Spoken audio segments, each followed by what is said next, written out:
Records have been a very key way to listen to music for many generations of music listeners, despite the recent advancements in music recordings. There are many different types, colors, shapes, and sizes of records, even names. I've been collecting records over many years from all around the world. I've imported them from countries like Japan and the UK, but mostly I get them from local record stores or just from buying them online. Today I'm going to be sharing some history about records with you, as well as some facts about records in general, while showing you some examples along the way. Let's start with some background on records. According to Vinylland.com, records are an analog sound storage medium consisting of a flat disc with an inscribed modulated spiral groove, usually starting near the edge and ending near the center, like so.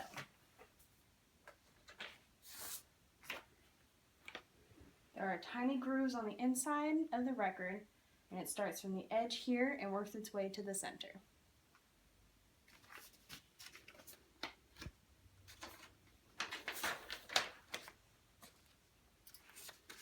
Records are also known as gramophone record, vinyl record, phonograph, or just vinyl, but today we're just going to call it record. Records are made from a material called polyvinyl chloride, or PVC, and that's where the name vinyl came from. This material is not easy to break. It is, however, easy to scratch and warp. If you leave it sitting out in the sun too long, the record could warp and the sound could be distorted. And if you scratch a record, you can hear a fuzziness when you play it in a record player. Records are played at different RPMs, or revolutions per minute. The most common ones are 33s and 45s. These different types of RPMs refer to different types of records and the speed at which they play. RPMs can also be related to size. There are 3 sizes of records. There are 7-inch records, like this, which are normally played at 45 RPM. There are 10-inch records, which could be played at either 33 or 45 RPM. And then there are the 12-inch record, which are normally played at 33 RPM.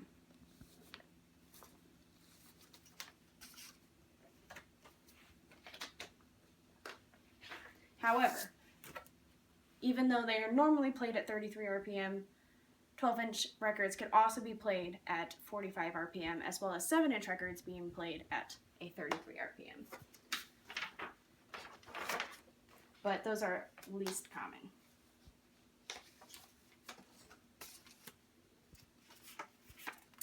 Now let's get into the history of vinyl. Edward Léon Scott of France invented the phonautograph in 1857, which consisted of a vibrating pen that would record sound on a disc paper. And at the time, he really didn't realize that he was recording sound and thought he was just making something up and didn't really care that much about it.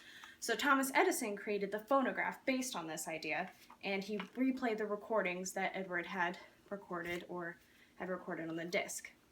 These discs were made of hard rubber. In 1897, they started making them out of shellac, which wasn't very durable and created a surface sound that people really didn't desire. And at that time, records were recorded acoustically, and the sound was collected by horns and piped to a diaphragm. This created a volume imbalance. It also had to leave out a lot of instruments, such as percussion and stringed instruments. So they needed to come up with a different way to record in order to incorporate all of these things. So they came up with, at the time, they called electrical recording in the 1920s, which we now know as electronic recording. It utilized microphones, it was amplified with vacuum tubes, and it was recorded all at once with an equal volume. Multiple records were sold at once and kept in a paper sleeve. And at that time, they didn't really realize that records could break that easily in a paper sleeve. So in 1910, they came up with a cardboard sleeve. This kept records safe, and it kept packaging in order, so that way whenever they were shipped to stores or to homes, they were kept in good condition. In the 1950s, records became very popular. They were popular for the next 40 years and were mass-produced and sold at an alarming rate all over the country. That was until the 1990s, when the compact disc was invented. Now, CDs staggered the sales of records, but it didn't completely wipe out the sale of records. Most record labels just stopped producing records, and CDs took its place. However, around the year 2008, give or take a few years, people began to be interested in records again and wanted to continue to collect them. So there became a high demand for records. Record labels picked up on that idea and began selling them again. Or they would create ones for albums that they hadn't created records for before. And now that we're in a different time, they started creating records that looked completely different. Back in the 1950s, they were mostly black. And as you saw before, these records were very colorful.